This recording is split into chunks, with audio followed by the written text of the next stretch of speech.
Hi guys! May masadi video horok pada ay view han ulake bago sine thong hang thokpaga asang aman ngakta ni ko uri mit kaze yap nungai jani khangra ado second floor da ne leise aduna kathok kumthok kumjin budi khara wa do junungai mayam ngasi ki video je han video yo ni ko ai quarter do hongjala page ado sidai video phajab phajab nungai nungai bana ma ada bane ngasi di dum yum julo saloi jumina swai dum phamaga namage buko ado tha amada nupi ki hygiene ki matang da dum video amam di dum hapchara ke bako ado ngasi so hygiene ki matang do ina tor je bako haide akoi nupi ayam ba je period matam da tang khak hai tare ne hygiene ki matang ni amna section thorang lo bodo dumai na tawai bako haide atopa non period days period to do ba matam da hai tare ne period to do matam da de akoi ke su hygiene ki matang da thau sa ta ba sigum ba je dum ayam na dum taw dum ui bako akoi nupi sing se uti ki discharge set pa ade sweating taw ba haide uncomfortable feeling je uti ki dum ga lay ni dana ado khoina di dum thosa da hai tare ignore dum taw hai tare fa yam uncomfortable oi tar ga so ado ngasi di numit chuppa ma fresh oina ba kamaina kai kai season ni ha dum yam dum haizer ke taw ne ba ado ai gi oina di dum numit chuppa ma dum fresh or ga lay ba ado ai gi little secret ba ai ngasi di haido ke taw ne ai gi to se everteen gi daily pantyliners se akoina iruba lorakpase dum firol asuba ananba haide manam nushiba sigumba je dum setli dana ko dum sesu setningi dana ko ado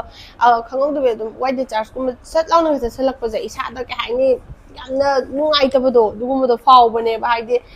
umot mosala boy khanba dum lei dana ko irugib do kem da kana dre askaino mosalak bana hale ga ne adu mind do salak pusina isa gi confidence lei ram mayam wakhal nungai ba mayam dum down chat bane ba adu ga hena nungai ta bamna akoi gi period taram dai da yamna light oina leakage or bagumba sigumba jam nungai ta bane ko ado kai gumba sigi everteen gi daily pantyliners se se thousand ki tar ga akoi da awab amata le hero ba dumai light leakage or gira discharge chat kera adu manam nan thira kani na pa khat kera adu gumba amata le hero adu na nunti gi sizna ba am tina ma thau tai ba ko haidi pantyliners se hai tare ne koi gi sa se numit chuppa ma fresh hen gi hai tar ga di pantyliners se nunti gi sizna sa sina amata ngar ba upai oi doine ado sigi everteen gi pantyliners se kai gi no aingon dai amna special oi jai je kai gi no ha ba do mayam da su dum hai jara ke ba ko everteen gi daily pantyliners se aina yamna pamna matam sangna dagi seasoner pagi maram do dum haijarake sigi product se 100% natural cotton surface oil bako aduga instant dry feeling oil skin da irritation amata thohande baduga neem amadi aloe vera yawe aduna neem na germs dagi ngak tho aloe vera na akhoi area da suits ta hole amadi bed odor dagi ngak thopi aduga seasoner basu yamna lai ismaina dum set laga dum napsal laga dum yare yam tina lai bani seasoner basu aduga antibacterial negative ion strip oye masina bacteria sing amadi infection dagi ngaktopi ko aduga yamna ultra thin oiraga ne ko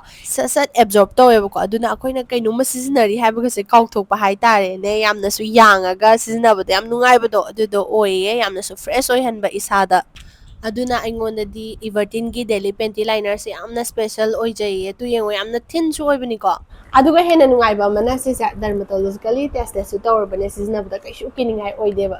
aduga mayam loisalakpada nupi ama oina akoina hygiene da priority piba se yamna mathau tai ko sigumba small changes mayam jine ko akoi gi daily routine da yamna difference purakani ko aduna nupi mayam noisu numit chuppa mayam na fresh oina masana na leiba pamagadi sigi everteen gi daily pantyliners se adom gi routine da hapchan biyo nunti gi dum seasoner ga yengo yam thina fresh oiraga ka hani numit chuppa ma fresh oiraga isa je nalaga dum leiba khanbado adumaina dum leibane aduna nupi mayam su se dana adom gi daily routine da hapchan biyo ado pamba taraga de link loina ma hapcharam ge description da loina ma hapcharam ge ko aduga product se text taram ge hena line ba aduni mayam description je check out san biro ko ado